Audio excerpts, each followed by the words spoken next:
அன்பான சகோதர சகோதரிகளே, தேவ பிள்ளைகளே, கிறிஸ்துவின் மனவாட்டிகளே, உங்கள் அனைவருக்கும் நம் ஆண்டவராய் இயேசு கிறிஸ்துவுடைய கிருபையும் சமாதானமும் நம்மில் என்றும் உண்டாயிருப்பதாக. ஆமீன்.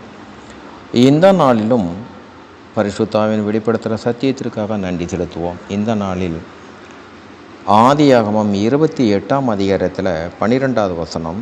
இங்கு யாக்கோபு பிரயாணம் போகிறார். அங்கு மாலை சென்று இரவு வருகிறது. அந்த இடத்துல அவர் மேற்கொண்டு அவர் பிரயாணம் பண்ண முடியாது. அப்படி ஒரு சூழ்நிலையில் அந்த இடத்துல அவர் படுக்கிறாரு. இந்த படுக்கும்போது பார்த்திங்கன்னா அங்கே ஒரு கனவு காண்றார். இப்போ அதை குறித்து தான் இங்கே இருக்குது. ஆதியாகமம் 28ஆம் அதிகாரத்தில் 12ஆம் வசனம். அங்கே அவன் ஒரு சொப்பனம் கண்டான். இதோ ஒரு ஏணி பூமியில் வைக்கப்பட்டிருந்தது. அதன் நுனி வானத்தை எட்டியிருந்தது. அதிலே தேவ தூதர் ஏறுகிறவர்களும் இறங்குகிறவர்களுமாய் இருந்தார்கள். அந்த கனவுல காணும்போது பார்த்தீங்கன்னா அந்த பூமிக்கும் வானத்திற்குமாக ஒரே ஒரு ஏணி, வேறு எந்த வழியுமே கிடையாது. ஒரே ஒரு ஏணி, அது கீழே ஒரு கீழ்ப்பாகம் பூமியிலும் மேல் பாகம் வானத்திலும் இருந்தது. அதற்கு மேலாக தான் கர்த்தர் இருந்தார். அந்த வானத்துக்கு மேலே இருக்கிற அந்த முனையில் தான் அதுக்கு மேலாக கர்த்தர் நின்றார்.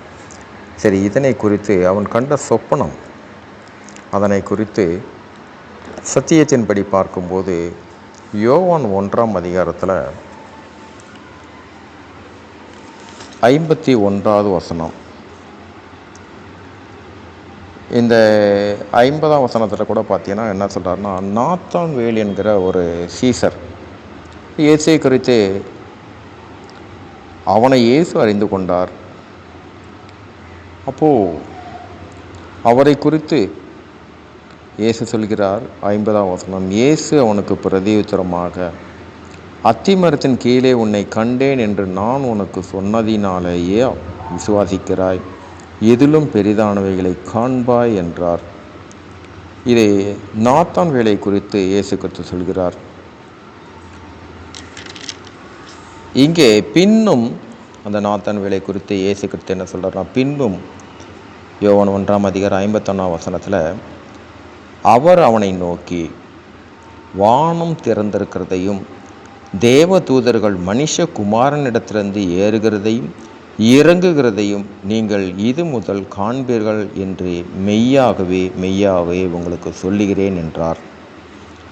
இப்போ பார்த்தீங்கன்னா அங்கு யாக்கோபு கண்ட சொப்பனம் ஏறுகிறதாகவும் இறங்குகிறதாகவும், இங்கே அவர்கள் ஏறுனதும் இறங்குனதும் என்னன்னு பார்த்தீங்கன்னா, ஒரு ஏணி இருக்கு இல்லையா, அந்த ஏணி வேறு எதுவுமே இல்லை. அந்த ஏணி தான் ஆண்டவராக இயேசு கிறிஸ்து.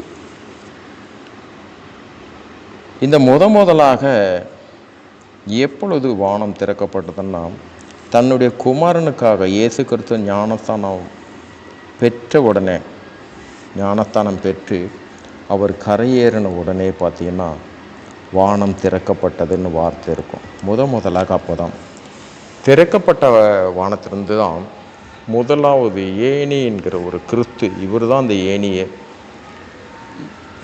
இங்கே அதைத்தான் சொல்கிறாரு, நானே வழி. நானே வழி என்றால் நான் தான் ஏணி, வேறு வழியே கிடையாது. மேலே பரலோகத்துக்கு போகிறதுக்கு வேறு வழியே கிடையாது. அதனால தான் இயேசு கிறிஸ்து சொல்கிறாரு, என்னை அல்லாமல் ஒருவனும் பிதாவின் இடத்தில் வாரான். என்னை இல்லாமல் யாருமே பிதாவிட்ட போக வர முடியாது. ஏனென்றால் நான் தான் ஏணி. இந்த ஏணியின் மூலியமாக தான், இந்த கிறிஸ்துவை நீ பிடித்து கொண்டால்தான் நம்ம ஒரு ஏணியில் ஏறுறோம்னா வெறுமனையாக நம்ம ஏற முடியாது. நம் கால் முதலாவது ஒரு அந்த ஏணியுடைய ஸ்டெப் இருக்கு இல்லைங்களா, அதில் ஒரு கால் நம்ம வைக்கிறோம்னா அடுத்த நம்மளோட கைகள் பார்த்திங்கன்னா அந்த குறுக்க இருக்கிற அந்த கட்டையில் பிடிச்சிருப்போம். அதை பிடித்து கொண்டு தான் நம் மேல் ஏற முடியும்.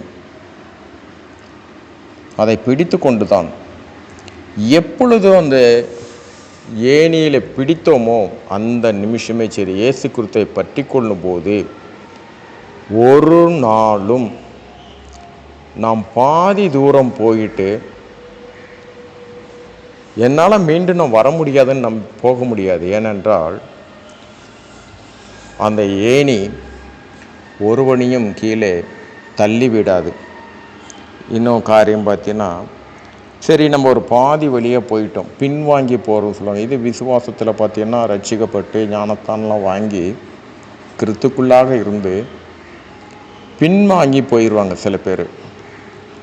அப்படி பின்வாங்கி போனாலும் சரி, ஆனாலும் தேவன் நம்மை விடமாட்டார். யார் மூலியமாகவாது இருந்து மீண்டுமாக அவர் இருந்த இடத்துலேருந்து மேலே கொண்டு போவதான் பார்ப்பார். ஏனென்றால் அவருடைய வார்த்தை அவரை அண்டிக் கொள்கிறவர்களை